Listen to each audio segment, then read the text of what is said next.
LoadingWhen asked if he was the Fremantle official who had harassed the woman. Lyon said, "Fundamental to the AFL's respect and responsibility policy is privacy for all parties, and clearly I need to respect that, and I'm not in a position to answer. It was a workplace matter resolved by the club, and the AFL Integrity Unit investigated it, and there's been no sanction handed down." Lyon also couldn't say if the confidential nature of the complaint cast unfair aspersions on all male employees at Fremantle. "No one is in a position to breach that. I can only refer you back to the privacy everyone is under, with the AFL policy. No one is in a position to comment any further. Everyone at the club has had the AFL's position," statement reiterated, as the club's position has been, "To keep the clarity, it's understood the woman has not worked since leaving the Dockers.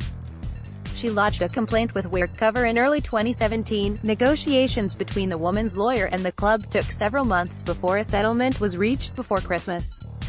A source close to Lyon said a deal had been struck with the complainant, which required non-disclosure of the agreement. The woman, understood to have been part of Fremantle's administrative staff, had usually worn casual clothes at the club, but on the night had dressed up. It's understood Lyon made a comment about her clothing. The AFL and Fremantle Football Club insist the matter is closed, but League Chief Executive Gillon McLaughlin inadvertently inflamed the issue at a media conference on Friday in Perth for the inaugural Western Derby at the new $1.8 billion Optus Stadium. The AFL boss said he was entirely comfortable with what's happened at Fremantle. "Our integrity unit has looked at it and ruled out imposing any sanction. Every aspect of the case was looked at, almost immediately when the complaint came to life," McLaughlin said.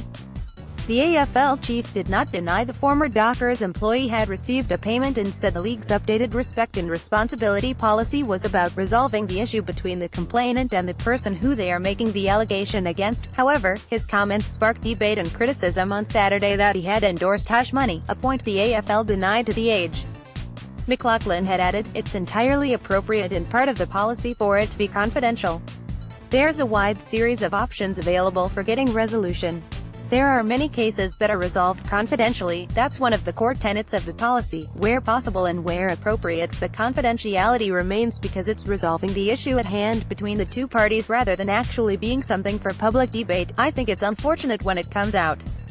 Unfortunate for the complainant and the person who is being complained against." Following The Age's revelation on Monday, Dockers chief executive Steve Ross released a statement. "We want to reiterate what we have said previously on a number of occasions and which has been reinforced by the AFL. This was a workplace matter that has been resolved by the club and independently investigated by the AFL's Integrity Unit at the request of the club, the subject of the complaint, and with due respect and care for our former employee," he said. With regard to the requested investigation under the AFL's Respect and Responsibility policy, the league completed it some months ago to the AFL's end. The club's full satisfaction, and no sanction was imposed. At the core of the AFL's Respect and Responsibility policy are guidelines around maintaining and respecting the privacy of all parties, and we will continue to abide by that and will not comment any further. The Dockers had not responded to multiple requests for comment by phone, text and email from The Age before the story was published. The AFL also released a statement, confirming an incident at the Dockers had been referred to the AFL Integrity Unit at the request of the club and the subject of complaint. The AFL Integrity Unit investigated the matter in accordance with the league's Respect and Responsibility policy. The matter was resolved following an investigation, which ensured privacy and care and provided full transparency for all relevant parties, the statement said.